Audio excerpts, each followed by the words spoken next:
राधा स्वामी दयाल की दया, राधा स्वामी सहाय, राधा स्वामी। प्यारी साध संगत जियों, भाइयों बहनों, जितने भी आप सत्संग लाभ के लिए आए हो, शांति से बैठ के सत्संग लाभ उठाएं। सबसे पहले तो आप सबको गुरु पूर्णिमा, माघ महीने की पूर्णवासी और गुरु संत शिरोमणि श्री रविदास जी की जयंती दोनों की बहुत बहुत शुभकामनाएं।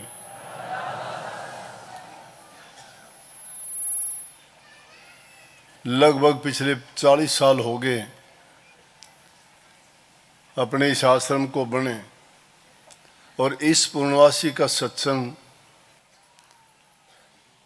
रविदास जयंती का ये अंटा वाले सत्संग के 10 दिन बाद ही होता है, क्योंकि वो बसंत पंचमी का होता है और ये पूर्णिमा का होता है। 10 दिन के अंतर से ये 40 साल से यहाँ सत्संग होता आया है। संगत दिन प्रतिदिन बढ़ती जा रही है, उसको देखते हुए इसको और थोड़ा बड़ा भी बनाया है, थोड़ा ढंग से भी बना दिया गया।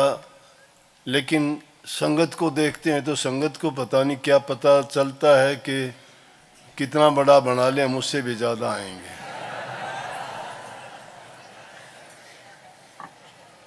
क्योंकि ये ऐसा परिवार है जो बिना पैदा किए ही बढ़ जाता है। खुशी की बात है, अगर ज़्यादा से ज़्यादा लोग सत्संग से जुड़ें, अच्छी संगति करें, अच्छे गुणों को अपनाएं, तो उससे समाज में फैली कुरीतियां, अन्याय, पाप कर्म ये दूर होंगे। समाज में प्यार शांति की बयार बहेगी, जिससे समाज उन्नत होगा तो देश भी उन्नत होगा। संत इस धरा पर जीवों के कल्याण के लिए आते हैं। ये ऐसी बातें आपने सुन ली ना, ये प्रचार के लिए लोग ऐसा करते हैं। संत कभी इन बातों को दिखाते नहीं, ना इनके बारे में ज़्यादा सोचते हैं। लेकिन जब किसी को कोई खुशी होती है तो वो रोक नहीं पाता। ये काम श्रद्धा और विश्वास का है। शक्ति इंसान के अंदर है, खुद की शक्ति है, लेकिन खुद की शक्ति को हम ऐसे ही भूले हुए हैं जैसे परमात्मा को भूले हुए हैं।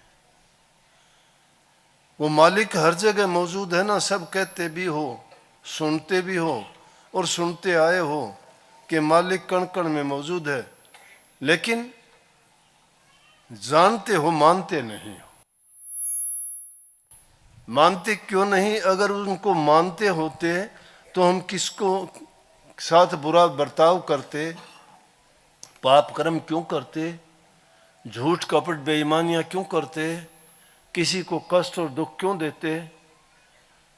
जब हम इस बात को जानते हैं, वो देखता है, सब कुछ देखता है, वही करता है, और मानते तो वो नहीं करते ना। जानते तो हैं, सुन लेते हैं कि है ऐसा, लेकिन मानते नहीं हैं। और बात सिर्फ मानने की, उसी प्रकार से वो शक्ति इंसान के अंदर छुपी हुई है, वो गुप्त शक्ति है। गुरु सिर्फ उस शक्ति को जगाता है, और जो गुरु की बात पर यकीन करके, जगाने का मतलब है उसको पॉजिटिविटी, सकारात्मक शक्ति देता है। किसी को अगर किसी के दुर्बल विचार है, दुर्बल ख्याल है, कमजोरी है उसके विचारों में, उसको अगर तुमने वैसी ही बात कह दी तो और कमजोर हो जाएगा। लेकिन अगर किसी दुर्बल विचार वालों को, कमजोर सोच वाले को तुम कोई मजबूत विचार दे के उसको कहो कि नहीं तू सब कुछ करने के लायक है, ये बात तेरे अंदर नहीं है, वो मन से उस बात को मान लेगा, तो ये क्या छोटी मोटी रोग बीमारी तकलीफ कुछ नहीं होती। ऐसी घटनाएं रोजाना होती रहती हैं, अनेक लोगों के साथ होती हैं। अब नाम गुरु का लेते हैं, ऊपर से गुरु के पास जाते हैं, सत्संग करते हैं, लेकिन मन हमारा बदलता नहीं। जितने भी संत धरा पर आए उन्होंने समाज को यही संदेश दिया। नाम है क्या? नाम भक्ति। हम इतना जोर देते हैं कि नाम भक्ति किया करो। उस नाम भक्ति के रास्ते पर चलने से पहले गुरु भक्ति किया करो। गुरु भक्ति से पहले मैं प्रेम भक्ति बताता हूं, लेकिन प्रेम भक्ति करने से पहले भी मैं सेवा भक्ति बताता हूं। सेवा भक्ति जो नहीं करता, प्रेम कहां से आएगा? प्रेम होगा तो ही सेवा करेगा। प्रेम जिसका होता है सेवा में देखता नहीं है क्या किस प्रकार की सेवा है। वो ऊंच नीच, छोटा बड़ा, बुरा भला कुछ नहीं देखता, सेवा करनी है। प्रेम है जिसके दिल में, वो परवाह नहीं करता। और जिसके दिल में प्रेम है वही भक्ति करेगा। भक्ति किसकी? गुरु की प्रथम भक्ति। और गुरु कहता है कि माँ बाप की सेवा करो। जिसने माँ बाप की सेवा की है, बूढ़े बुजुर्ग की बातों को मानता है, घर में प्रेम का बर्ताव रखता है और किसी का बुरा करना नहीं चाहता, तो समझो कि वो सेवा के काम में लगा हुआ है। आधा काम आधा रास्ता उसने तय कर लिया है भक्ति का। और जब गुरु की शरण में जाएगा, उसके मन में किसी प्रकार की दुचिता ही नहीं रहेगी, दुविधा नहीं रहेगी, कोई भ्रम नहीं होगा उसको। जिनके दिलों में भ्रम भरा रहता है वो गुरु के पास जाते भी हैं, लेकिन भ्रम नहीं निकलते। वो विश्वास अपने चतुराई पे करता है। यहाँ चतुराई सूझे नहीं, सूझे प्रेम भाव। जिसके दिल में प्रेम होता है उसको पता लगता है। आज उन महापुरुष संत शिरोमणि रविदास जी की शिक्षाओं को अगर देखो, संतों की शिक्षा कोई उसी समय के लिए नहीं होती, वो हर काल में सत्य होती है। मुझे भी मौका मिला था काशी जी में, रविदास जी हुए हैं। जब मुझे पता लगता है जहाँ कहीं महापुरुष की कोई भी जगह, स्थान, मंदिर, मस्जिद, जो भी चीज़ होती है, चाहे वो किसी भी धर्म का मानने वाला हो, मैं हर जगह वहाँ जाके और देखता भी हूँ, क्योंकि पवित्र जगह में जाने से आदमी के विचार पवित्र होते हैं। महापुरुष जितने भी हुए हैं उन्होंने यही संदेश दिया है कि बुराइयों को मिटाओ, सच्चाई और अच्छाई के रास्ते पे चलो। सच्चाई के रास्ते पे सभी ने चलने के लिए कहा है, लेकिन लोगों ने अपने दिमाग से उनको अलग अलग मतों में बांट दिया। धर्म मत कहो, उनको मत हैं वो। मत का मतलब है अपनी मति और बुद्धि, अपने विचार। अपने विचारों के अनुसार उन्होंने, किसी ने कबीर साहब का नाम ले दिया, किसी ने रविदास जी का नाम ले दिया, किसी ने वाल्मीकि जी का नाम ले दिया, तो किसी ने महात्मा बुद्ध का नाम, किसी ने महावीर स्वामी का नाम, किसी ने ईसा मसीह का, तो किसी ने मोहम्मद साहब का नाम ले दिया। उनकी मत थी। उनके जितने भी मानने वाले थे, उनके मानने वाले ने दूसरों को नकार के अपने कोई मानना स्वीकार किया। लेकिन अगर समझ और बुद्धि से काम लोगे तो आप पाओगे कि संतों का सबका संदेश यही है, मानव कल्याण का। और उनके कल्याण के में उस वक्त में समाज में जिस प्रकार के हालात होते हैं, उन हालात को देखते हुए संत उनके भ्रमों को मिटाते हैं। उनके दिलों से जो आडंबर और पाखंड फैले होते हैं उनको दूर करते हैं। संतों के साथ सब क्या हुआ, कहीं जाति का नाम उठाया गया, किसी को मंदिर में जाने की इजाज़त नहीं है तो किसी को मस्जिद में जाने की इजाज़त नहीं है, तो किसी को गुरुद्वारे में जाने की इजाज़त नहीं है। अरे परमात्मा के नाम पे जितने घर बनाए गए हैं ये उनके घर हैं। दुआ, पूजा और उनकी आरतियाँ परमात्मा की, उनकी प्रतिमाएं लगा के करते हैं, लेकिन विरोध दिलों में भरा रहता है। किस संत ने ऐसा कहा था? ना वहाँ विद्या की जरूरत है, ना किसी चतुराई की जरूरत है, ना किसी हेरा फेरी की जरूरत है। वहाँ जरूरत है प्रेम की। जिसके दिल में प्रेम है, श्रद्धा जिसका और दृढ़ विश्वास है, वो मानता है, वो आस्तिक है, चाहे वो किसी भी रूप में स्वीकार करता है, वो उस शक्ति को मानता है। कुछ लोग हैं, कुछ अपने मत भी हैं ऐसे जिन्होंने नकार दिया, परमात्मा की शक्ति को ही नहीं मानते। वो लोग तो कहते हैं कि ये तो ऐसा ही क्रियाकर्म से संसार चलता है। लेकिन पुराने इतिहास को देखोगे, संत जो त्रिकालदर्शी हुए, जिन्होंने आदि अंत का सब का भेद था, उन्होंने तो इतना स्पष्ट शब्दों में खोल के कहा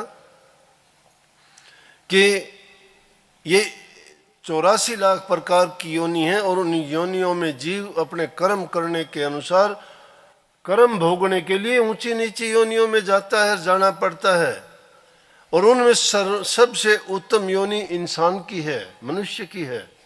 इसलिए मनुष्य क्यों है वो, उसका मुख्य कारण यही है कि दूसरी किसी भी योनि में जाओगे, उनमें सुधार करने वाला, उनको रास्ता दिखाने वाला या उनको कोई संदेश और उपदेश करने वाला कोई जीव नहीं होता, और दूसरे जीवों की भाषा को समझते नहीं हैं।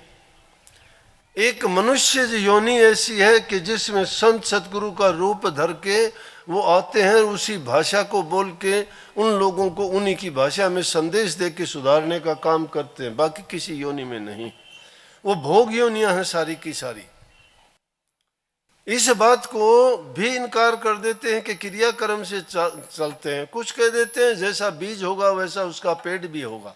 कहते हैं कि इंसानों की संतान इंसान होगी, जानवरों की जानवर होंगे, कीट पतंगों की कीट पतंगे ही होंगे। ये हो नहीं सकता कि एक जीव दूसरी योनि में चला जाए।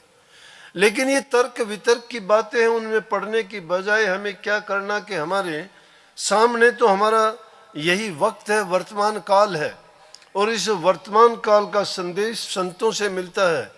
संतों के वचन के अनुसार अगर हम काम करते चले जाएंगे तो हम इसी जीवन में पा लेंगे।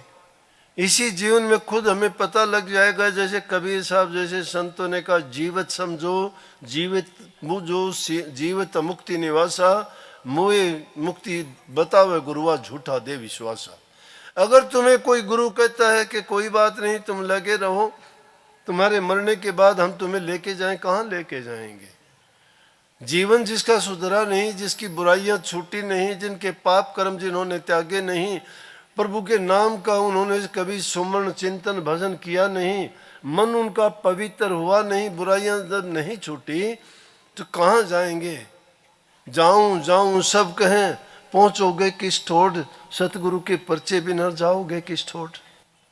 जाऊं जाऊं तो सब कहते हैं, मुक्ति के लिए सब ललायित है। इन चीजों में पढ़ने की जरूरत नहीं।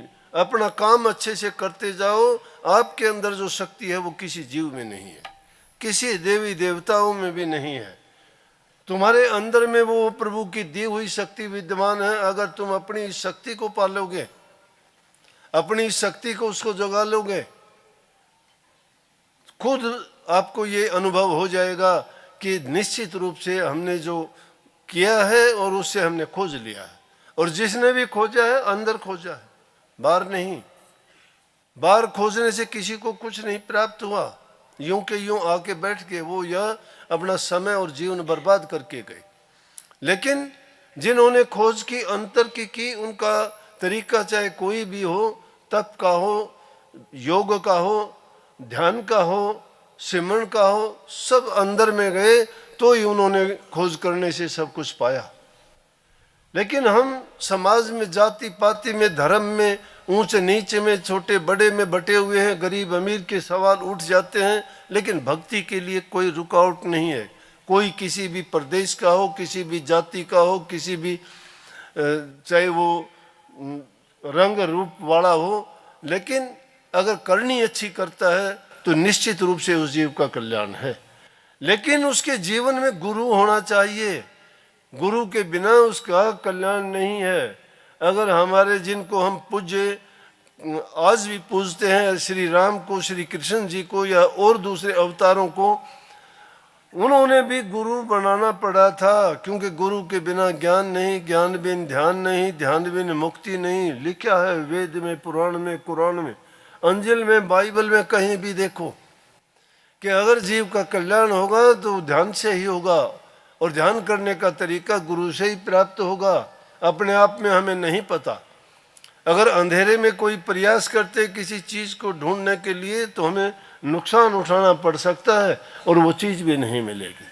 लेकिन सच्ची करनी अगर करोगे, वो भक्ति तुम्हारे कर्म में है, शुभ कर्म करते जाओ, वो भक्ति तुम्हारे पास में, दूर कहीं जाने की जरूरत नहीं।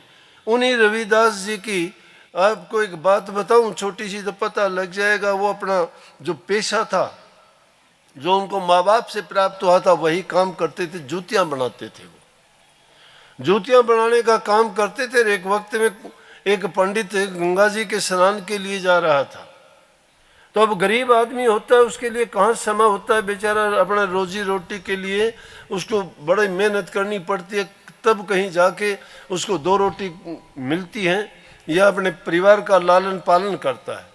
गलत तरीके से तो कोई भी कुछ भी कमाता है और उससे ठाट बाट करता है, लेकिन ये नहीं पता होता कि तू जिस प्रकार का ये अन्न और धन जो जोड़ के और उससे धोखाधड़ी से, छल से, कपट से, बेईमानी से हासिल करके खाता है या परिवार को पालता है या किसी को खिलाता है, तो वो समझो कि एक धीमी गति का जहर है जो धीरे धीरे करके उसके शरीर के खून के अंदर शामिल हो जाता है और एक दिन वो उसका एक ऐसा रोग बन के निकलता है कि उसको तबाह कर देता है। इसलिए संतों ने कही, हक हलाल ईमानदारी और सच्चाई का जो अन्न खाता है उसको जरूरत नहीं, अपनी मेहनत से कमाई हुई रूखी सूखी रोटियां भी उसके लिए अमृत का काम करती है। ये नानक साहब ने भी सिद्ध करके दिखा दिया था। भाई लालो का एक हाथ में भोजन लिया, एक हाथ में एक साहूकार का भोजन लिया। साहूकार के भोजन को निचोड़ के दिखा दिया कि उसमें अंदर खून निकला, और उस गरीब आदमी भाई लालो जो बढ़ई था, उसके दूसरे हाथ में उसके अन्न को रूखा सूखा था, उसको जब उसने दबाया तो उसके अंदर दूध की धार निकली। और उसका दिखाने का, समझाने का मतलब यही था कि ये ईमानदारी की और सच्चाई का जो कमाया हुआ है उसके अंदर दूध का गुण है, और इसमें जिनको तुम्हें दुख कष्ट दे के, किसी के साथ धोखा दे के तुमने उसका छीना झपटी का, भ्रष्टाचार से, चोरी से और हेरा फेरी से लिया हुआ खाया है, वो उसके अंदर उनका रक्त है, खून है जो तुम्हें बर्बाद करेगा। इसी प्रकार से रविदास जी भी अपनी संतों ने, सब ने जिस भी वो जाति में, जिस भी हालात में पैदा हुए, अपना कमा के खाया। और उन्होंने, हमने भी जो किताब लिखी है कि हाथ कारवल मन यारवल, भक्ति का सही निचोड़ इसी बात में कि हाथ से इंसान काम करे, हाथ कारवल होना से, कार माने कर्म करो, काम करो, और मन यारवल, हमारा यार कौन है, प्रभु है, और उस यार का पता देने वाला पहला यार कौन है, गुरु है। तो गुरु से अगर हमारे विचार जुड़े रहें, उनकी बात, उनके उपदेश, उनकी शिक्षा हमेशा हमारे विचार में, ख्याल में, मन में, चिंतन में, सोच में, हमारे जीवन में हमेशा उनको जब याद रखें तो कभी भी उनसे बाहर नहीं जा सकते। लेकिन क्या है, जिस प्रकार से तुम गाड़ियों पर लिखा देखते हो ना कि थोड़ी सी भी अगर तुम्हारी दृष्टि उनसे हटी तो दुर्घटना घटी, तो हमारी भी इसी प्रकार से है। कबीर साहब ने कहा ना कि गुरु माथे से उतरे शब्द बिहू ना हो। गुरु माथे से उतरने का मतलब, गुरु जब तुम्हारे ख्याल से निकल जाता है, कोई भी बुरा कर्म करते हो ना, गुरु तुम्हारे ख्याल में हो, नहीं करोगे, क्योंकि याद आएगा कि गुरु ने ये हमें पाबंदी लगाई थी कि हमें बुरा नहीं करना चाहिए। लेकिन जब गुरु को भुला देते हैं, पर्दा तान देते हैं कि नहीं, गुरु की तरफ मन लेके जाता है, फिर भी भूल चूक हो जाती है कि कोई बात नहीं, कर लेंगे। इस तरह से बात नहीं हुआ करती। इंसान को सुख दुख घेरे रखते हैं। और ये भी बात नहीं, अभी एक्शन रणधीर सिंह जी सत्संग से पहले मिले मेरे से, और मेरे से कहने लगा, जी एक बात पूछूं आपसे। मैं, पूछिए। बोला कि दुखी आदमी परमात्मा को याद नहीं कर सकता, सुखी आदमी करता है। मैं, यह आपकी थ्योरी हो सकती है, सबके लिए नहीं है। बोला, मैं तो ऐसा मानता हूं। मैं, आप कैसे मानते हो? किसी भी संत ने ये नहीं कहा, किसी भी दूसरे व्यक्ति ने ये नहीं कहा। वो तो कहते हैं अगर कोई भी धनवान कभी भक्ति करता देखा क्या? अगर करे तो बहुत अच्छी बात है। बोला कि जिस आदमी का पेट नहीं भरता, जिसके हमेशा दुख तकलीफ रहता है, वो परमात्मा को क्या याद करेगा? उसको तो दुख याद रहेगा। अरे दुख याद रहेगा तो उसको नींद नहीं आएगी, दुखी होगा उसको भूख लगेगी, वो बार बार नहीं तो अगर प्यार से नहीं तो परमात्मा को कोसेगा, मैंने परमात्मा क्या बुरा किया था, मैंने कौन सा पाप किया था, मैंने क्या जुल्म कर दिया, ये दुख मुझे ही क्यों दिया, ये और दुनिया में लोग हैं, ये दुख का कारण क्या है, किसको कोसता है वो। और उस कोसने को भी भक्ति कहते हैं, कभी ये सोचते हो। तुलसीदास ने ये कहा है, तुलसी अपने राम को रीज भजो चाहे खीज, भूमि पड़ा सुजाम सिर ओंदा सोंदा बीज। कि उस प्रभु को याद कर लो, किसी भी तरीके से करो, तुम चाहे गालियां देना शुरू कर दो, याद रहेगा वो, क्योंकि उनको गालियां लगती नहीं है और दे ही नहीं सकते वो गाली, लेकिन दुखी हो गए तभी याद आएगी। बोला कि मैं तो सोचता हूँ कि सुखी आदमी जिसको सारे प्रकार के सुख होंगे वो परमात्मा को याद करेगा, मैं हमने ऐसा तो कोई देखा नहीं जो परम ज़्यादा सुखी होता है, धनवान होता है, शरीर से हष्टपुष्ट होता है, वो तो परमात्मा खुद ही बन जाता है। वो तो लोगों को भी उपदेश करता है कि मुझे क्या ज़रूरत है, मैंने कोई बुरा नहीं किया, पाप नहीं किया, सब कुछ है मेरे पास।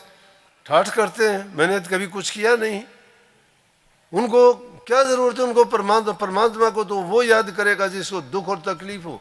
फिर मैंने उदाहरण भी दे दिया, सहजो भाई भी कहती है कि सुख के माथे सिल पड़ो, जो नाम ही ऐसे जा, बलिहारी व दुख की जो पल पल नाम रटा। कि उस सुख के तो माथे पर पत्थर पड़ जाने चाहिए, क्योंकि परमात्मा को भुला देती है। तो हमें तो वो दुख अच्छा लगता है जो मिनट मिनट में प्रभु की याद तो दिलाता है। आदमी कर रहा आएगा तब भी कहे राम, मांगते भिखारी भी देखे होंगे कहेंगे राम, वो भी राम को याद करते हैं, नाम को याद करते हैं उनकी। लेकिन कभी सुखी आदमी देखे है तुमने? सुखी आदमी कभी ये कहते हुए देखा है कि हे राम? नहीं कहेगा वो। अगर तुम सामने से भी राम राम भी करोगे तो भी गर्दन झुका देगा, मुंह से राम नहीं कहेगा। गर्दन हिलाने में भी उसको तकलीफ होगी। इसलिए दुख में ही परमात्मा को याद करता है, लेकिन वो याद करता हुआ भी अपने काम में। कबीर साहब ने अपना काम किया, तानी तनी सारी जिंदगी ताना तनते हुए ही अपने मस्त है नाम में, याद है परमात्मा का, भूलता नहीं है। और उसमें भी मस्ती में कुछ थोड़ा हमने तो उसको याद करके गाते हैं, उसने तो याद करके नहीं गाया, अपने मन के विचार बार प्रकट करता है जबान से। तना भाई कौन तनेगा जी, हम तो राम भजाएंगे राम, पेटा भाई कौन भरेगा जी। क्या कहते हैं कि अगर काम नहीं करेंगे तो हमारा पेट कौन भरेगा, ताना कौन तनेगा, हम तो राम भजते हैं। काम दोनों कर रहा है, हाथ से काम करता है, नाम से उस प्रभु को याद करता है। याद करने का तरीका यही है।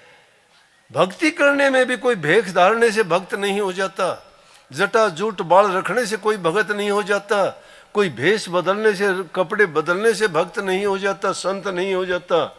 संत के तो विचार शुद्ध पवित्र होने चाहिए, मन की उसकी भावनाएं सच्ची होनी चाहिए, बुराइयों को त्याग के सच्चाई के रास्ते पे उसे चलना चाहिए। हम गृहस्थी लोग हैं, बच्चों का लालन पालन करते हैं, अपना मेहनत का काम करते हैं, किसी दूसरे की चीज पर नीयत खराब नहीं करते, हमारा मन भी सच्चा, कर्म भी अच्छा, तो समझो कि हमारे दोनों काम हो रहे हैं। और फिर गुरु की शरण मिल जाए तो ही पाप कर्म करने से गृहस्थी लोग ही डरते हैं, क्योंकि वो सोचते हैं, उनको कदम कदम पर डर लगता है। उनको प्रिय चीज उनकी वही होती है जिनको लालन पालन करता है। जब भी कोई उनके ऊपर आफत आती है तो उनका नेम भी उसी का करते हैं कि मेरी संतान का नेम करता हूं मैं। कितनी प्यारी चीज है। इसका मतलब जो कुछ इंसान की शुद्ध विचार पवित्र भावनाओं में होता है, और वो आदमी गृहस्थ में रह के ही कर सकता है। क्यों? अपना कमाया हुआ खाता है, मेहनत का खाता है, किसी की चीज पर नियत खराब नहीं करता, एक दूसरे की सहायता करना, सेवा करना, प्रेम करना, बड़े छोटे की कदर करना, जबान से मीठा बोलना, ये घर परिवार की मर्यादाओं में रहते हुए ही सीख सकता है। इसलिए जिनको अच्छी संगति मिलती है, संतों का जिनके घर में आना जाना होता है, और उन लोगों का गुरु की संगत करना, सोबत करना, उनके वचन और उपदेश को सुनना, उनके संस्कारों को बढ़ाता है, उनके जीवन को सुधारता है। तो इसी प्रकार से रविदास जी को कहाँ समय था, कहाँ टाइम था। बेचारे अपने 2 पैसे का काम करते थे, परिवार का लालन पालन करने के लिए जूतियां बनाते थे। अब जूतियां बनाने का काम करते, एक पंडित आया जिनका आना जाना रोजाना था। कहने लगे, रविदास जी, काशी जी में तो गंगा जी दूर भी नहीं है, पास में ही है। पहले तो सोचते थे माँ गंगा कहीं दूर होगी और रविदास जी कहीं होंगे छोटे मोटे गांव में, लेकिन वो तो उस काशी जी में रहे जो कभी से पवित्र नगरी है। काशी जी जैसा कोई शहर नहीं है। जाने का, देखने का मौका मिला तो मैंने देखा राजा महाराजाओं के सब के वहाँ बने हुए हैं। हरिश्चंद्र ने भी जहाँ जिस मुर्दा घाट पे काम किया वो भी अब तक है, उसमें मुर्दे अब भी जड़ते हैं। तो रविदास जी के पास एक पंडित जी जा रहे थे, उनका रोजाना मिलना जुलना था। रविदास जी से उन्होंने बंदगी करी, राम शाम हुई कि रविदास जी चलो गंगा स्नान के लिए चलें, कि रविदास जी गंगा स्नान के लिए चलें। बोला कि भैया मेरे पास तो टाइम नहीं है, आप जाओ। बोला कि एक काम करना, मेरी भी माता गंगा मैया से बोल देना कि रविदास जी भी याद करते थे आपको। बोला कि अच्छा आप रहो, फिर मैं तो जाके आता हूँ। बोला ना ना, एक काम तो करना। बोले कि क्या?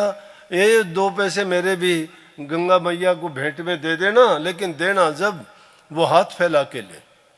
पंडित जी ने ले लिए कि चलो जाता तो है ही, क्या लगता है दे देना। लेकिन ये बात उसने गलत कह दी कि 2 पैसे देंगे कैसे हाथ फैला के लेगी, गंगा मैया ने आज तक हमें तो देखा नहीं। तो इसीलिए कहीं जाके रही भावना जैसी तिन देखी प्रभु मुहूर्त ऐसी। जिनकी भावना अच्छी नहीं है, सच्ची नहीं है, उनके लिए तो सब झूठा है। जैसे अब रामचंद्र जी ने बताई ना, इसके लिए तो सब कुछ सच्चा है, लेकिन ये नकल ना कर लेना। कभी कल न मैं आफत मेरी कर दो कि मेरा भी कैंसर ठीक कर उसका किया था। नहीं, ये तुम्हारे अपने विचार और ख्याल से होगा, नहीं तो दूसरे देखा देखी का काम नहीं है। देखा देखी साध योग छीजे काया व्यापे रोग। देखा देखी नहीं होता ये काम भी, योग भी देखा देखी नहीं किया जाता, मन के भाव इंसान को मिलता है।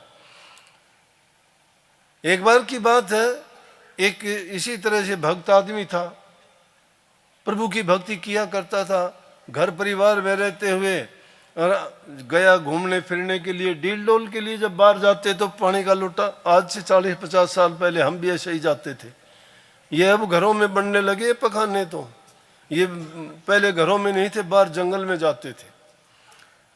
तो वो गया जाने के बाद में घर अपने, माताएं अपने नियम पर कायम थी, आदमी अपने नियम पर कायम थे। अब तो थोड़े समाज में विकृतियां आ गई थोड़ी बहुत। अब क्या कहें कि वैसे तो कहते हैं कि ज़्यादा एडवांस हो गए, मैं कहता हूँ थोड़े से बैकवर्ड भी ज़्यादा ही हो गए। उसको ज़्यादा एडवांस को मान लेते हैं। तो वो अपने घूम फिर के आए, स्त्री पतिव्रता थी, तो उसका रोजाना का कर्म था कि जब वो आते तो वो दूर से ही देखते ही और पानी लेके पहुँचती। पतिव्रता स्त्री पति को ऐसी इसी तरह से पूजती है जिस प्रकार से कोई भक्त अपने इष्ट को पूजता है। एक पल के लिए भी वो उसके ख्याल दूर नहीं करती, मन में उसी की भक्ति, उसी की सोच, सब कुछ वही रखती है। तो इंतजार कर रही थी। इतनी देर में वो आए तो पानी लेके गई, उनका कुल्ला करवाया। वो बाजरा कूट रही थी, खिचड़ी बनाने के लिए बाजरा कूट रही थी। उसने देखा कि पति तो आ गए, तो अब उसने एक पल के लिए भी देर नहीं करनी थी। बाजरा कूटते कूटते मूसर जो ऊपर की तरफ गया था वहीं छोड़ दिया। पतिव्रत धर्म की ये शक्ति थी। ये बनावटी और झूठी बातें नहीं है, सब कुछ उस शक्ति के सहारे है। और सब कुछ है दुनिया में, बिना हुए कोई चीज नहीं होती। और लेकिन कुछ भी ना हो, लेकिन हमारे विचारों को शक्ति देने के लिए तो बहुत अच्छी बात है। उसने वहीं छोड़ दिया, वो वहीं रुक गया और जाके खुद पानी लेके कुल्ला करवा के आई। और कुल्ला करवाने के बाद में आके वो मुझको लेके फिर बाजरा कूटने लगी। अब पड़ोसन थी, उसने देख लिया। इनमें प्रेम बहुत ज्यादा होता है माताओं में, बड़ा प्यार आया उसको देख के। लेकिन घरवाले से थोड़ी उखड़ गई, कहने लगी कि मैंने आज एक असरस देखा कि पड़ोस वाली स्त्री है, उसका घरवाला जब बाहर से घूम के आया और वो बाजरा कूट रही थी तो उसने मूसल वहीं छोड़ दिया। बोली उसके घर वाले से कहने, क्या बड़ी बात है? उसका घर वाला उससे कहने लगा, बोले क्या बड़ी बात है ये, मैं कर दूं ऐसा? तो बोला कल ऐसे ही करना। वो बेचारा अपने टाइम से जाता था, सुबह उठते ही पहले तो खदेड़ा, वो सोया पड़ा था, बोला खड़ा हो, उठ लिया। उठने के बाद कहने लगा बाहर चला जा, घूम के आ। अब लोटा लेके गया, उसको बाजरे की जरूरत भी नहीं थी, बनानी रोटी थी, बाजरा डाल के मुखड़ में वो कूटना शुरू कर दिया। अब वो कई देर नहीं आया, फिर छोड़ के बैठ गई बीच में। फिर देखा उठ के नहीं आया, फिर वो आया, काफी देर में आया तो पहले ही लगी बड़बड़ाने, गाली देने लगी, इतनी देर लगा के आया, ये क्या, क्यों उसका टाइम तो था ही नहीं ना, वो गलत टाइम पे आ गई। जब देखा बोली डट जा, मैं पानी लेके आऊं। वो मुसड़ उसने ऊपर छोड़ा, उसमें की शक्ति थी कोई, देखा देखी का काम था ना। वो मुसड़ ऊपर छोड़ा, आगे सिर में लगा, सिर फट गया उसका। बोला ये ले। तो ये देखा देखी का काम तुम ना कर लेना, कभी कह दो रामचंद्र ठीक हो गया, दादा हमने भी ठीक कर। ये डॉक्टर लोग सब कुछ जानते हैं, इलाज भी है, दवाई भी है, उनके पास जाना चाहिए। तकलीफ जब शरीर में हो तो कभी काफ़ी अब भी कर देते हैं, हॉस्पिटल से लेके पहुंचते हैं कि जी अभी लेके आए हैं हॉस्पिटल से कि देखो इसकी ये हालत है। अरे यहाँ क्यों लेके आए? डॉक्टर की सुपरविजन में रहता, वो इलाज करता। अच्छी बात है कि आदमी का विश्वास होना चाहिए कि जब हम बुरा नहीं करते हैं किसी कर, उसके बावजूद भी हमारे साथ होता है तो काया का रोग कर्म का भोग होता है, इंसान को घबराना नहीं चाहिए। होता है तो काया का जो भी रोग लगता है समझो हमारा कर्म का भोग है, हमारा कर्म कट रहा है ये किसी भी तरह से। लेकिन उस टाइम में भी आदमी अगर संयम रखता है, धैर्य रखता है और अपने विचारों को कायम रखता है, घबराता नहीं है, तो बड़ी से बड़ी बीमारी को भी वो हरा देगा। बहुत से मैंने ऐसे उदाहरण देखे हैं। लेकिन हम तो क्या करते हैं, थोड़ा जुकाम हुआ नहीं, सब घर में डॉक्टर ने दवाई पर दवाई ठोकनी शुरू कर दी। ना याद हो तो बोल देंगे हरे पत्ता वाली दवाई ला दे, रंग बता देंगे हरे पत्ते वाली ला दे, सब जानते हैं, सब डॉक्टर हैं बिना डिग्री के। इसलिए ऐसा काम कोई ना करो कि जिसके कारण अब तकलीफ हो। अब उनको पंडित जी को कहाँ यकीन, वो तो उस मुसड़ वाले की तरह से था। जाके स्नान किया, फिर याद आया अरे रविदास जी के 2 पैसे हैं दे दूं। कहने लगे गंगा मैया रविदास जी ने 2 पैसे दिए थे। वो हाथ फैला के गंगा मैया से पानी में से हाथ निकला और वो लेके कहने लगे रुकना। उन्होंने एक कंगन ला के दे दिया, बहुत कंगन कहीं भी नहीं दुनिया में ऐसा, हीरे जवाहरात से जड़ी चमाचम कर। ये ज़्यादा चमकने वाली चीज़ होती है, बुद्धि भ्रष्ट कर देती है आदमी का। लालच आ गया कि रविदास क्या करेगा, उसको क्या पता, पूछेगा तो बता दो। रास्ता बदल के चला गया, वापसी में गया ही नहीं उसके पास कि भाई अगर पूछेगा तो। रविदास जी को पता था ही, वो तो जानी जान थे, उनको पता था कि क्या होना है, क्या हो रहा है, पंडित जी ने क्या कर दिया। उसने सोचा इस कंगन को अगर राजा को दूं तो बहुत इनाम देगा।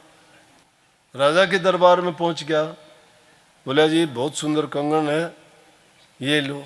उसने सोचा राजा इतना धन दे देगा, मुझे ज़रूरत ही नहीं कमाने की, पूरा परिवार ठाठ से खाएगा पिएगा ऐसा करेगा।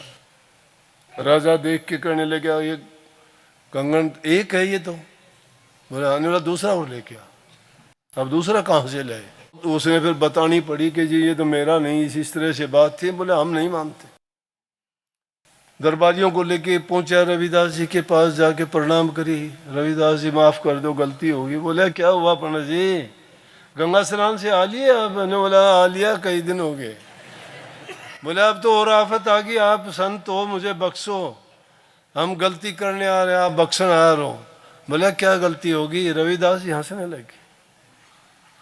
बोले कि जी इस तरह से मैंने आपके पैसे दिए तो गंगा माई ने आपके लिए कंगन दिया था और मैं लालच में आ गया, मैं राजा के पास लेके गया। राजा बोले या तो दूसरा ला, नहीं तो तेरे सारे परिवार को मैं कैद में डालूंगा या जान से हाथ धोना पड़ेगा। आप बचा सकते हो आप बचाओ। बोले कोई बात नहीं, संतों में दया होती है, उनके साथ दुष्टता करते हैं वो उनके साथ भी दया का बर्ताव करते हैं, सजा नहीं देते संत किसी को। और जो संत ऐसा करता है वो संत नहीं है। संत वैद्य और न्यायाधीश अगर पक्षपात करता है तो वो उस पद के लायक नहीं होते। संतों के साथ बड़े से बड़े जुल्म और अत्याचार लोगों ने किए, लेकिन उन्होंने उनको अगर कोई कहे माफ करो, माफ क्या करना, वो किसी को कहते ही नहीं है। वो तो कहते तेरा लेखा परमात्मा अपने आप लेगा, कर्म तू करता है, सजा मैं क्यों दूं तुझे, तेरा कर्म देगा, मैं कर्म जो करूंगा उसकी सजा मुझे मिलेगी। रविदास जी कहने लगे पंडित जी कोई बात नहीं, घबराओ नहीं, कितने की कही है, बोला एक, बोला इसमें से निकाल ले, जिसमें चमड़ा भिगोते हैं उसमें से वो लोग भी हैरान दरबारी कि इसमें से निकाल ले, इसमें कंगड़ मिलते हैं, पानी तो सड़ा पड़ा है, बदबू मारता है, चमड़ा भिगोता है, कहने निकाल ले इसमें से। उसमें हाथ डाला तो कंगन में कंगन पूरी हार बना हुआ निकला, लाइन की लाइन निकली। बोला कि जो जरूरत हो उतना ले जा। बोला जी एक की कहिए, न ज़्यादा जरूरत हो ज़्यादा ले जा, नहीं एक ही, एक लेके चले गए और कही कि मन चंगा तो कठौती में गंगा। अगर इंसान का मन अगर सच्चा है तो उस चमड़ा भेड़े कठौती नाम उसी का कि उसी में सब कुछ मिलता है। इसलिए संतों के पास तो सब कुछ है, उनकी दृष्टि में, उनके वचन में, उनके आशीर्वाद में, लेकिन लेने वाला होना चाहिए। हमारी भावना ही लेने वाली नहीं है तो हमें कैसे मिलेगा। उन्होंने जात पात का भेदभाव मिटाया समाज से। उन्होंने कहा सभी की सभी प्रभु की संतान है, क्या जात और पात, किसने बनाई जाती पाती। हाँ, कर्म अच्छा होना चाहिए। उन्होंने स्पष्ट शब्दों में कहा कि जो नेक कर्म करने वाला है वो पंडित है, चाहे वो किसी भी घर में किसी भी जाति में पैदा हुआ है, और बुरे कर्म करने वाला है वो चाहे वो किसी भी ऊंचे खानदान में पैदा हुआ है तो वो भी शूद्र है, नीचे नीचे कर्म करता है वो नीचे, अच्छे कर्म करने वाला अच्छा है, जाति का सवाल नहीं है। हम तो इंसान की जाति उसके घर परिवार से लगाते हैं कि इसकी ये जाति है, जाति कोई भी नहीं है। जाति पाति पूछे नहीं कोई, हरि को भजे सो हरि को होई। गंगा में गिरने वाले गंदे नाले भी अगर उसमें पानी गिरते हैं तो वो भी गंगा जल कहलाता है। प्रभु का नाम हर कोई पापी से पापी, दुष्ट से दुष्ट को भी धर्मात्मा बना देता है, पवित्र कर देता है, उसके सारे पापों का विनाश कर देता है। और संतों ने तो ये कही है कि उस गुणवान आदमी के पांव पूजो जिसके अंदर गुण है, और गुणहीन है तो चाहे वो कितने भी ऊंची जाति का उसके शकल भी ना देखो। तो वो कौन से अच्छे कर्म में भक्ति। कभी आप जानते हो कि जो नाम आपको मिला है, जो नाम आपको दिया गया है सुमरण करने के लिए, कि उसको 2 मिनट या 10 मिनट या आधा घंटा बैठ के तुम उसके नाम की कमाई कर लोगे क्या? उस नाम की कमाई कैसे है? कर्म में है। उससे पहले के जो नियम बनाए गए हैं, किसी पौधे पे फल ऐसे नहीं लगते कि बिना उसकी जड़ के, बिना तना मजबूत होए कि उसमें शाखा टहनी आए हुए उसके ऊपर फल लग जाएंगे। नहीं, फल उस पर तभी लगते हैं कि जब वो पेड़ भी अच्छा हो, उसकी शाखाएं मजबूत हों, उसकी जड़ गहराई तक गई हों। तो इंसान के अंदर वो सद्गुण, उसकी जड़, उसका तना, उसके टहनी हैं, और वो जिसके अच्छे हैं, जिनके पास अच्छे गुण हैं, जिन्होंने अच्छे गुणों को अपनाया, अच्छे संस्कार हैं, जिन्होंने बुराइयों को एक एक करके अपने दिल से निकाल दिया और खालिस या पवित्र जो हो गया है, नाम उसके हृदय में है। ये गुण परमात्मा के हैं, ईश्वर के हैं। जिसकी भक्ति करना चाहते हो वो कभी भी दुर्गुणों को मानता ही नहीं है, क्योंकि लेकिन किसी को मजबूर नहीं करते। वो चाहे कोई बुरा करता है, करते रहो। कर्म इंसान खुद करता है, दोषी परमात्मा नहीं है उसके लिए। दोषी कौन है? कर्म करने वाला है। कर्म का फल हम खुद देख सकते हैं, हमें खुद पता है। खुद अपनी जांच करके देखा करो कि कर्म का परिणाम क्या होगा। कभी बुरे कर्म का परिणाम अच्छा हुआ है क्या? और कभी अच्छे चीज का परिणाम बुरा नहीं होता। हाँ, कष्ट हो सकता है, परेशानियां और दुख आ सकती है उसके रास्ते में, बाधाएं आती हैं, लेकिन जो सच्चाई के रास्ते पर चलता है वो बाधाओं को नहीं सोचता। जिनकी मंजिल की तरफ जिनकी दृष्टि होती है, वो रास्ते में आने वाली तकलीफों को और ऐसी बातों की परवाह नहीं करता, क्योंकि उसकी जिसके साथ सच्ची लगन लगी है। इसीलिए ये चीजें गुरु के पास जाके ही संभलती हैं। गुरु का डांटा हुआ शिष्य, माँ बाप का डांटा हुआ पुत्र या संतान, कोई भी सुनार से पिटा हुआ सोना, लोहार से पिटा हुआ लोहा, खाती से पिटी हुई लकड़ी और कुम्हार से पिटी हुई मिट्टी ही इज्जत पाती हैं। अगर उनकी पिटाई नहीं हो, उनकी परीक्षाएं नहीं होती, तो उनकी मैल और सुधार नहीं हो सकता, उनकी बुराइयां नहीं निकल पाती हैं। वो कब निकलती हैं? जब गुरु की डांट फटकार पड़ती है। डांट फटकार किसको पड़ती है? बुरी चीज के लिए पड़ती है, पाप कर्म के लिए पड़ती है, झूठ कपट के लिए पड़ती है। गुरु का कोई स्वार्थ नहीं है, मेरा कोई स्वार्थ नहीं है आपसे, आपको तो है। अगर सोचते होगे तो आपको सुधार की जरूरत है, आप अच्छे रास्ते पे चलना चाहते हो, आप उस भक्ति के गुणों को प्राप्त करना चाहते हो, उनकी बारीकियों को गुरु से समझना चाहते हो कि हमें भी बताओ वो तरीका कि जिसको पाके हम भी भक्ति के रास्ते पे चलें और अपने जीवन को सफल करें। तो स्वार्थ किसका? हमारा खुद का है। हम तो उल्टे गुरु पे एहसान टेकते हैं, गुरु को ही कहते हैं कि मैं तेरे सत्संग में नहीं आऊंगा, मैंने तेरा नाम छोड़ दिया, आज से हम आएंगे ही ना। किसके लिए आता था और किसके लिए नहीं आता? गुरु के लिए कोई काम किया, गुरु को कुछ तूने दिया, अरे गुरु से लिया होगा कुछ ना कुछ, गुरु को दिया हो तो बोल। इसलिए कहते सतगुरु सबको देत है, लेता ना ही कोई। सतगुरु सबको देता है। तुम कभी ये 2-4 नोट दे के समझते हो, कोई चीज वस्तु दे के समझते हो कि मैंने गुरु को दे दिया? मिट्टी है, क्या करेगा गुरु? उधर समाना टुकड़ा तन समाना चीर, जाजा संग्रह ना करता का नाम फकीर। फकीरी जीवन तो यह है कि उसको खाने के लिए 2 रोटी चाहिए, तन ढांपने के लिए कपड़ा चाहिए, फालतू की चीज क्या आवश्यकता है और क्या जरूरत है वो पूरी कर देंगे। जितनी ज्यादा चीजें होंगी उतना ही आदमी क्यों बुद्धि को खराब करेंगी। ये संसार के पदार्थ ही आदमी को ये चकाचौंध करके, आंखों से देखने वाली चीज उनको लूटती है, कानों से सुनने वाली चीज उनको लूटती है, जबान से सुनने वाली जो शब्द बोले जाते हैं वो इंसान को सुख और दुख देता है। इसी प्रकार से हमारी जो ये कर्म इंद्रिय हैं उनसे कर्म शुभ करने चाहिए और ज्ञान इंद्रिय उनसे पवित्र ज्ञान लेना चाहिए। इनको अगर हम सही तरीके से प्रयोग में लाएं तो बुराई की चीज को छोड़ के, इसीलिए इनका कहा है कि हंस रूप हो, काग वृत्ति को त्यागो। ये गुरु से मिलने से पहले जीव काग रूप में ही था। पहले ये मन काग था करता जीवन घात, अब तो ये हंसा भया चुग चुग मोती खात। पहले तो ये काग रूप में था। जब गुरु की शरण में गया, गुरु ने ज्ञान दिया, गुरु ने समझ दी और गुरु ने हमारा अज्ञान का पर्दा हटा दिया। वो ज्ञान हमारे अंदर है, गुरु नहीं देता, लेकिन उससे पर्दा उठा देता है और हमें कहता है कि ऐसा करो, करते करते करते सब कुछ मिलता है। क्यों कही कि अभ्यास करो, अभ्यास करो। सब चीजों के लिए जोर दे के कहा कि अभ्यास करो। करत करत अभ्यास के जड़मती हो सुजान। अभ्यास करने से मूढ़मती मूर्ख भी ज्ञानी बन जाता है। एक एक अक्षर सीखने से तुम विद्वान बन जाते हो, एक एक पैसा जोड़ने से धनवान बन जाते हो, एक एक ईंट जोड़ने से तुम महल बना लेते हो। अरे एक एक गुण नहीं अपनाते आप, एक एक मिनट आप ध्यान नहीं करते। ईमानदारी और सच्चाई से पूछा जाए कोई ध्यान में बैठता ही नहीं है। अगर ध्यान में बैठने का भी हो ना, अगर पश्चाताप भी हो तो ध्यान बैठना ही मान लूंगा मैं।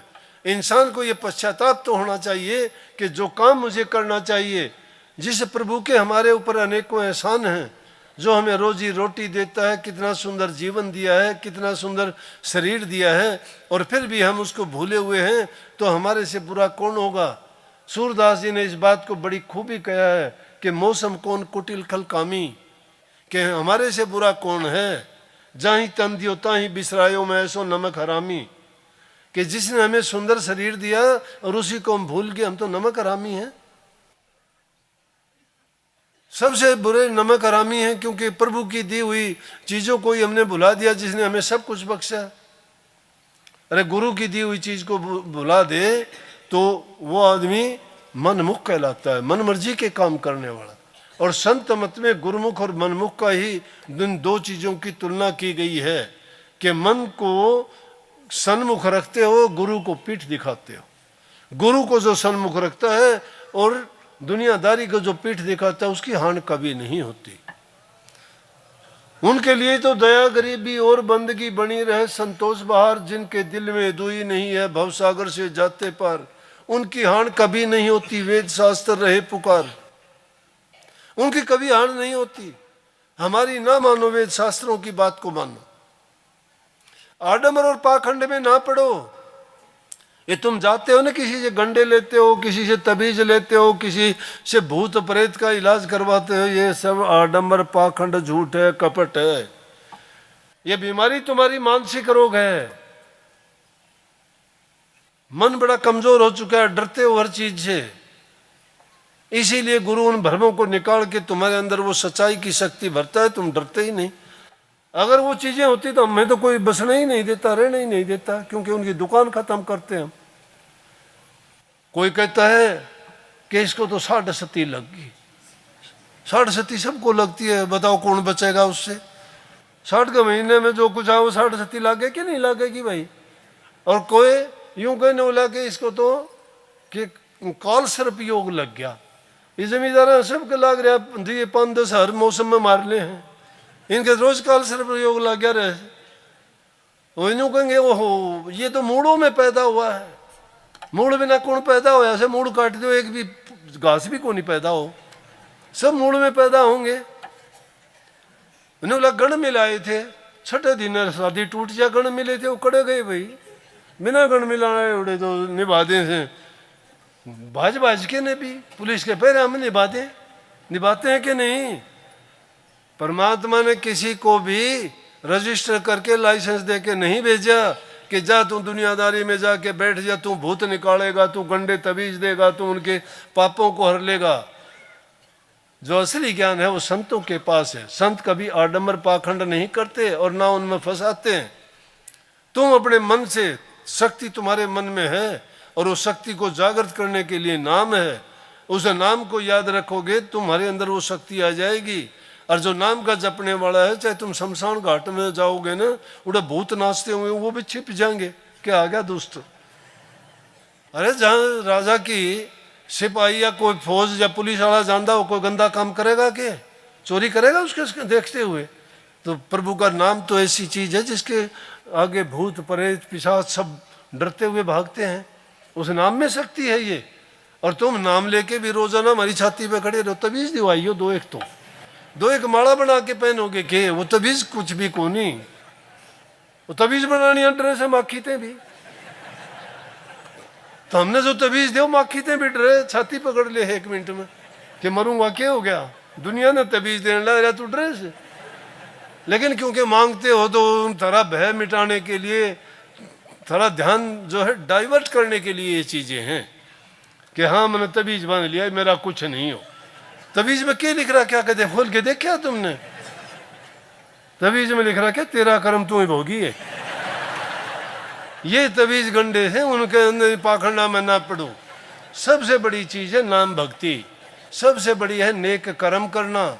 संतों ने ये उपदेश दिए हैं। किसी संत का भी इतिहास देखो, सब ने कहा भाई हक हलाल की ईमानदारी की कमाई करो, घरों में प्यार प्रेम शांति रखो, बूढ़े बुजुर्ग माँ बाप का कहा मानो, जबान से सबको मीठा बोलो, और धोखाधड़ी छल कपट बेईमानी ना करो, तुम्हारा बाल भी बाका नहीं होगा।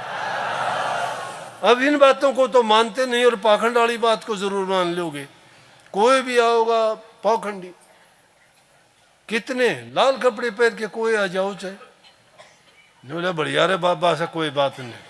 वो बढ़िया रे बाबा इतना काम करके चला जाता है, फिर बाद में शिकायत करते फिर वो लूट ले जाए। इसलिए भाई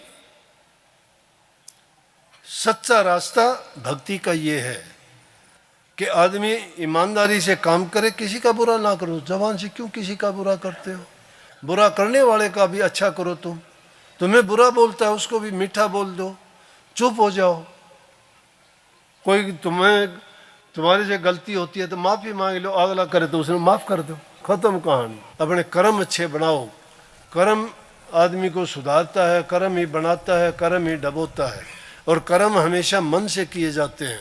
मन अगर तुम अच्छी जगह में जाओगे, संग तुम्हारे अच्छे लोगों का है, तुम्हें अच्छी शिक्षा देंगे, अच्छी बात सीखोगे, अच्छे तुम्हारे संस्कार विचार बनेंगे, और जैसी बात तुम सुनोगे वो तुम्हारे दिल में जाके वही उनका अंकुर बन के वही पेड़ बन जाता है। छोटी छोटी बातों से बड़े चोर डाकू बन जाते हो, छोटी छोटी बात अच्छी करने से आप जो है बड़े सेवक, बड़े दयावान, दानी और नेक पुरुष बन जाते हो, दूसरों का हित करते हो, अपना सर्वस्व दान कर देते हो। इसलिए अच्छे लोगों की संगति करो, विचार अच्छे रखो, और जो सतगुरु ने नाम दिया उसको भूल लो ना, क्योंकि नाम अगर भूल जाओगे तो समझो कि तुमने सब कुछ खो दिया है। उस नाम को याद रखोगे ना तो बुरे कर्म से भी बच जाओगे। अब काफ़ी क्या करते हैं, एक बार तो दिखाई देते हैं, फिर 6 साल 8-10 साल के बाद फिर आते हैं, बोला जी गलती होगी, मैं मेरी तो करी नहीं भाई, तेरी करी से फिर सुधार ले, जरा छोड़ा था उड़े तो फिर शुरू कर ले। वो समुद्र किनारे एक बैठा था, दूसरा आके ना हाथ मार दिया, बोले यार तने क्या कराया यूँ, बोला क्यों क्या हो गया, बोला मैं तो लहर गिनू था, भुलवा दी तने, नहीं तो चलती रहेंगी फिर गिन ले। जिंदगी है भाई, अगर गलती हो जाती है, भूल चूक हो जाती है, बह जाते हो किसी भाव में, तो फिर दोबारा से अच्छा बनने के लिए कभी इंसान लेट नहीं होता। अच्छे काम करने के लिए हमेशा तैयार रहो, किसी को सुख दे के, किसी को शांति दे के, किसी की सेवा करके, किसी भी प्रकार की इसको मदद दे के, मैं कहता हूं तुम कभी दुखी नहीं रह सकते, तुम हमेशा सुखी रहोगे। खुद भूखे रह के दूसरे को रोटी दे के देख लेना, तुम्हारी भूख नहीं रहेगी। अपना आराम त्याग के दूसरे को आराम दोगे। जब आदमी खुद अपना नहीं छोड़ता है, त्याग नहीं करता है, दूसरे को कोई सुख नहीं दे सकता। किसी भी दुखी इंसान को आप अगर उसकी सहायता करते हो, भूखे को रोटी देते हो, ज़रूरतमंद का कोई मजबूर है किसी चीज़ से, उस मजबूरी में तुम उसकी मदद कर देते हो, वो इंसान आपको दिल से दुआ देता है। जो जिसको दिल से अच्छी दुआ देता है, वो दुआ उसको मालो माल कर देती है, खुशी देती है, शांति देती है, क्योंकि वो निकले हुआ वचन इतना शांति देने वाला होता है, उसके मन की सच्चाई होती है। वो आप लोग भी दिन में बहुत सच बोलते हो, लेकिन अब तो क्या है कि हमें ख्याल ही नहीं है, बोलते ज़रूरत से ज़्यादा है, उनकी ज़रूरत नहीं। यहाँ प्रकृति में हर चीज़ संतुलन में है, और संतुलन रखते हुए हर चीज़ का बराबर प्रयोग करो। ज़रूरत के मुताबिक बोलो, ज़रूरत के मुताबिक खाओ, ज़रूरत के मुताबिक हंसो, ज़रूरत के मुताबिक सो। अगर तुम ज़्यादा ज़रूरत से ज़्यादा खाते हो तो बीमारी मोल ले ली, ज़रूरत से ज़्यादा बोलते हो तो कोई न कोई लफड़ा झगड़ा मोल ले लोगे, अगर ज़रूरत से ज़्यादा धन जोड़ लिया तो कभी कुछ ना कुछ चोरी कचोरी लूट खसूट तुम्हारे साथ हो जाएगी। ये चीज़ें तो ऐसी हैं कि आदमी संतुलन में हर चीज़ रखे। अति का भला न बोलना, रति की भली न चुप, अति का भला न बरसना, रति की भली न दुप। ना अधिक बोलना अच्छा, ना अधिक चुप रहना अच्छा, ना अधिक बरसना अच्छा, और ना अधिक धूप अच्छी। सारी की सारी चीज़ें ज़रूरत के मुताबिक हों। अपने जीवन में घर गृहस्थी में सारे काम करते हुए सच्चाई और ईमानदारी के साथ अपना जीवन बिताओ, अपना मेहनत करके कमा के खाओ, घरों में प्यार प्रेम शांति रखो। जिस घर में प्यार प्रेम शांति है वो घर स्वर्ग के समान है, स्वर्ग और कहीं नहीं है। और जिस घरों में शांति है, प्यार है, वहाँ लक्ष्मी वास करती है, उस घर में टोटा नहीं आ सकता। बूढ़े बुजुर्ग की सेवा करते हो, उनकी आज्ञा का पालन करते हो, उनकी बात सुनते हो, उनके साथ बर्ताव अच्छा करते हो, समझो सभी देवताओं की पूजा कर ली आपने। लेकिन जिस घर में बूढ़े बुजुर्ग की इज्जत कदर नहीं होती, उनकी बात सुनी नहीं जाती, उनकी सेवा स्वरूपा नहीं होती, जबान से उनको कटु वचन बोल के दुख देते हो, या और कोई ना कोई आपस में लड़ाई झगड़ा करते हो, उस घर में समझो कि नरक जैसा बर्ताव होगा। उस घर में भूत नाचेंगे, फिर गंडे तबीज काम नहीं करते उन घरों में। शांति का घर होना चाहिए, फिर भक्ति करोगे तो आपको जो घंटों में आनंद नहीं आता वो 2 मिनट में ही आनंद आ जाएगा। अच्छा माहौल जहाँ होगा वहाँ शांति होगी, मन विचलित नहीं होगा। जिसका मन विचलित है वो क्या भक्ति करेगा? इसलिए सब चीजों को भूल जाओ, बेशक नाम को कभी ना भूलो, नाम को कभी ना भूलो, नाम को हमेशा याद रखो। जो नाम को याद रखेगा मालिक उसके पास है, दूर नहीं है उससे। दूर हम विचारों से करते हैं, अपने ख्याल से तभी निकालते हैं। इसलिए उनको हमेशा याद रखो। यही संतों का संदेश है। किसी चीज में ना पड़ो, किसी से नफरत ना करो, कोई छोटा बड़ा नहीं है। कदर करो अच्छे गुणों की। अच्छे गुण तुम्हें जहां से भी मिलते हैं वहीं से अच्छे गुण प्राप्त करो। रविदास जी कहते हैं कि एक बूंद मिलने से ही मैं तो खलास हो गया, मेरे सब के सब दुख दूर भाग गए। और कहते हैं काव्य और कैलाश में जिसको ढूंढन जा, रविदास प्यारा राम तोर बैठा घटके में। जिसको काव्य और कैलाश में ढूंढने के लिए जाते हो, तुम्हारे घट के अंदर बैठा हुआ है, बाहर जाने की जरूरत ही नहीं है। वो ढूंढने की जरूरत है, अंतर में जाओ। अंतर में तभी जाओगे जब इस रास्ते पे चल पड़ोगे, जो रास्ता प्रेम का है, शांति का है, धैर्य का है, सेवा का है और गुरु के विश्वास का है, दृढ़ संकल्प का है, त्याग का है। वही आदमी तप साधना कर सकता है जिसने इन गुणों को अपना लिया है। ये गुण पहले अपनाने पड़ेंगे, तभी भक्ति रूपी पौधा आपका आगे बड़ा होगा, पनपेगा, फल देगा।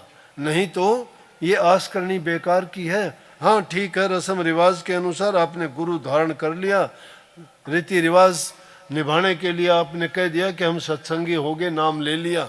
लेकिन नाम का पूरा लाभ उठाना चाहते हो तो नाम की कमाई अवश्य करनी पड़ेगी।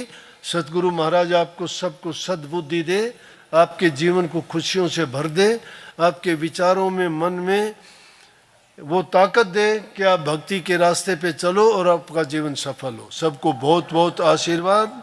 राधा स्वामी।